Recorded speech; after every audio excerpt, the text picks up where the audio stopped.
You know it. The hot and cold behavior, the mixed signals, the emotional manipulation disguised as just being honest. You can feel it in your gut that something's off, but you can't quite put your finger on what she's doing. Here's the truth. As a woman who's played every game in the book, we have a playbook, strategies we use to keep you confused, chasing, and emotionally invested. But I'm about to expose every single tactic and give you the exact counter moves to outsmart us at our own game. Because once you know our strategies, we lose all power over you forever. Recognize the game. Before you can outsmart the game, you have to recognize you're in one. Here's how you know she's playing games. Instead of genuinely connecting inconsistent communication, she's warm and loving one day, cold and distant the next, with no explanation for the shift. Emotional roller coaster. You feel like you're constantly walking on eggshells, never knowing which version of her you'll get. Confusion by design. Every time you think you understand where you stand, she does something that makes you question everything again. Attention economy. She gives you just enough attention to keep you hooked, but never enough to feel secure. The key insight: healthy relationships don't feel like puzzles you need to solve. If you're constantly trying to decode her behavior, figure out her mood, or walk on eggshells to avoid setting her off, you're not in a relationship. You're in a psychological experiment, and you're the test subject. Research shows that intermittent reinforcement, random rewards mixed with punishment, creates the strongest addiction patterns in the human brain. We know this, and some of us use it deliberately. But here's what she doesn't expect: you recognizing the pattern and refusing to play along. But first, you need to know exactly which game she's playing. Spot the games. Spot the games. Let me expose the 3 most common games we play so you can recognize them immediately. The jealousy game. I mention my ex, talk about other guys hitting on me, or post photos with male friends just to see your reaction. Real example: my coworker took me to lunch today. He's so funny and successful. What we're really saying: react, show me you care. Prove you're worried about losing me. The withdrawal game. I go cold after being warm, ignore your texts, cancel plans, or become mysteriously distant. Real example: amazing date on Friday. Then I take 8 hours to reply to your good morning text on Saturday. What we're really doing: creating artificial scarcity to make you chase and prove your interest. The guilt game. I remind you of everything I've done for you. Make you feel bad for having boundaries, or play the victim when you don't comply. Real example: after everything I've done for you, you can't even change your plans for me. What we're really doing: using emotional debt to manipulate your decisions. I've played all 3 games. I once mentioned my ex 4 times in one conversation just to watch a guy's face change. I've gone from loving texts to complete silence overnight, just to see him panic and double text me. I've guilted men into canceling plans with friends by saying, "I guess your boys are more important than me." And it worked every time until I met men who could see right through it. Recognizing these games is step 1, but knowing how to psychologically destroy them, that's where the real power lies. Emotional immunity. Emotional immunity. Way number 1, don't react to her mood swings. When she's having an emotional episode, your instinct is to fix it. Calm her down or ask what's wrong. Here's exactly what to do. Instead, wrong response. What's wrong? How can I help? Please talk to me. Right response. I can see you're upset. Let me know when you're ready to talk calmly. Then you walk away. Neurologically, this breaks the intermittent reinforcement cycle that creates emotional addiction. When you don't feed her emotional chaos with your reaction, she loses the dopamine hit she gets from controlling your state. I used to create dramatic scenes just to see men scramble to comfort me. The power rush was intoxicating. But when a man stayed completely calm and refused to engage with my drama, it left me feeling empty and foolish. Way number 2, use the broken record technique. When she tries to argue, guilt trip, or manipulate you into changing your boundaries, repeat the same response to her. But I really need you to cancel your plans. Don't you care about me? I understand you're upset, but I'm not changing my plans. Her. You're being so selfish after everything we've been through. You. I hear what you're saying, but my answer is she tries to shame you or make you feel guilty. Don't defend yourself. Amplify her criticism instead. Here are exact scripts. Her, you're so selfish for going out with your friends. Wrong response. I'm not selfish. I barely see them. You're being unreasonable. Right response, you're absolutely right. I'm probably the most selfish person you'll ever meet. I should warn you about that. Her. You don't care about me at all. Right.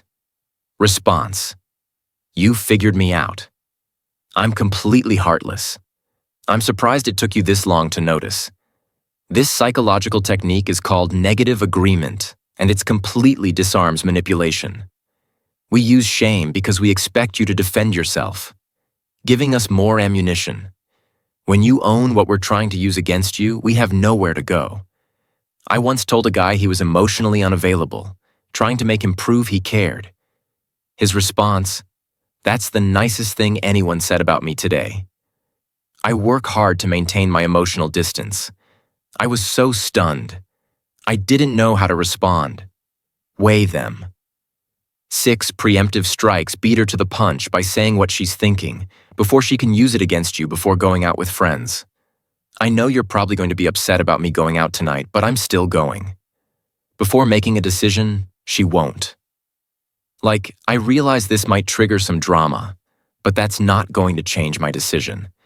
Before setting a boundary, you're probably going to give me the silent treatment after I say this, but I need you to stop calling me during work hours. Psychologically, this prevents emotional hijacking by acknowledging and dismissing her potential reactions before she can use them. You're showing her that you see her patterns and you're not afraid of her emotional responses. When I tried to manipulate men who use these techniques, it felt like they could read my mind, like they knew my playbook better than I did. It was extremely unsettling because I couldn't find any psychological leverage. But even reverse psychology has its limits. Because when she realizes you can see through her surface games, she'll escalate. That's when you need the nuclear options. Nuclear options. Nuclear options. Way number 7. Call out the game directly when she's clearly playing games. Don't pretend you don't see it. Here are exact scripts for calling out each game. The jealousy game. Her, my ex texted me today. He wants to get coffee to catch up you. It sounds like you're trying to make me jealous. I don't play those games. The withdrawal game.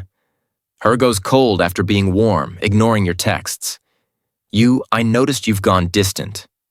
If you're testing me to see if I'll chase, that's not going to happen. The guilt game. Her, after everything I've done for you, you can't even cancel your plans. This feels like emotional manipulation. We can talk when you're ready to communicate directly. Most men are too afraid to call out game playing directly because they don't want to rock the boat, but calling it out immediately neutralizes its power. We rely on you not recognizing or acknowledging our manipulation. When you shine a light on it, we can't pretend it's not happening. I remember the first time a man called out my jealousy game directly. I mentioned another guy to make him jealous, and he just said, "That's an interesting tactic. Are you trying to make me jealous?" I felt so exposed and embarrassed that I never tried it again with him. Way number 8, the ultimate power move. Walk away. This is the nuclear option that every game-playing woman fears most. When her behavior becomes consistently manipulative, you don't fight it. You don't argue about it. You just leave. This dynamic isn't healthy for either of us. I'm going to step back and give us both some space to think. Then you actually do it. No negotiation, no explanation, no second chances. You remove yourself from the game board entirely. This is devastating to us because our entire strategy relies on you staying engaged. We can manipulate engagement. We can't manipulate absence. I have seen the strongest, most confident women completely panic when a man actually walked away from their games. One friend of mine was so shocked when her boyfriend left instead of fighting that she called me crying. He just left. I don't know what to do because suddenly all our psychological tactics became useless. You can't play games with someone who refuses to play. But walking away is just one nuclear option. There are two more psychological weapons that will make her completely rethink everything she thought she knew. Master level about men. Master level way number 9. Emotional detachment. This is the most advanced technique. Maintaining emotional distance while still being present. You're kind, but not invested. You're pleasant, but not attached. You care, but not enough to compromise yourself. You interact with her the same way you'd interact with a coworker. Professional, respectful, but emotionally neutral. This drives game-playing women absolutely insane because we need your emotional investment to manipulate you. If you're not emotionally invested, you can't be emotionally manipulated. You become like water. We can't grab onto you, we can't control you, we can't break you. Way to become genuinely indifferent. This is the ultimate level when you genuinely stop caring about the outcome. Not pretending you don't care. Actually, not caring. You're happy if she stays. You're fine if she goes. You enjoy her company when she's being reasonable. You remove yourself when she's not. You don't need her validation, her attention, or her approval. You want good treatment, but you don't need it from her specifically. This level of genuine indifference is kryptonite to women who play games because our entire strategy depends on you caring more than we do. When that dynamic flips, when you genuinely care less, we lose all leverage. And often this is when we either grow up and start communicating honestly, or we remove ourselves from your life because we can't get what we wanted. Either way, you win. But there's one final truth about gameplay women that will change everything about how you see these situations. Deeper truth. The deeper truth. Here's what I need you to understand about women who play games. We're not evil. We're scared. Most game playing comes from a deep fear of vulnerability. We test you because we're afraid of being hurt. We manipulate because we're afraid of being rejected. We create chaos because we're afraid of the intimacy that comes with peace. But here's the harsh truth. Understanding why we play games doesn't mean you should tolerate them. Compassion doesn't mean compromise. You can have empathy for our fears without accepting our toxic behavior. Because here's what happens when you allow game playing. You teach us that games work. You reward toxic behavior. You enable the very patterns that keep us from growing into better partners. The most loving thing you can do for a gameplay woman is to not play along. To hold your boundaries so firmly that she's forced to either grow or go. When you refuse to participate in games, you force us to face ourselves to decide if we want real connection or psychological control to choose between growing up or losing you. And that's the greatest gift you can give us, even if we don't realize it at the time. The choice is always yours. Play her games and lose yourself, or maintain your standards and keep your power. So, here are your 10 ways to outsmart any woman playing games with your heart. 1. Don't react to mood swings. 2. Use the broken record technique. 3. Make your attention scarce. 4. Never explain your absence. 5. Agree and amplify criticism. 6. Use preemptive strikes. 7. Call out games directly. 8. Walk away when necessary. 9. Maintain emotional detachment. 10. Become genuinely indifferent. Remember, you can't control her behavior, but you can control your response to it. And your response determines whether you win or lose the psychological game she's playing. The woman who's meant for you won't play games with your heart. She'll value it, she'll protect it, she'll communicate directly instead of manipulating indirectly until you find her. Protect your peace from women who see your heart as a toy to play with. Because you deserve love, not psychological warfare. You deserve partnership, not power struggles. You deserve honesty, not manipulation. If this gave you the tools you needed to protect yourself, smash that like button and subscribe for more psychological warfare tactics that expose what women really think. And here's what you need to watch next. My video on, If a Woman Ignores You, Act Like This. Because the silence strategy is one of the most common games women play, and I break down exactly how to turn it against us. This video will show you how to make our silence work in your favor. Click that video.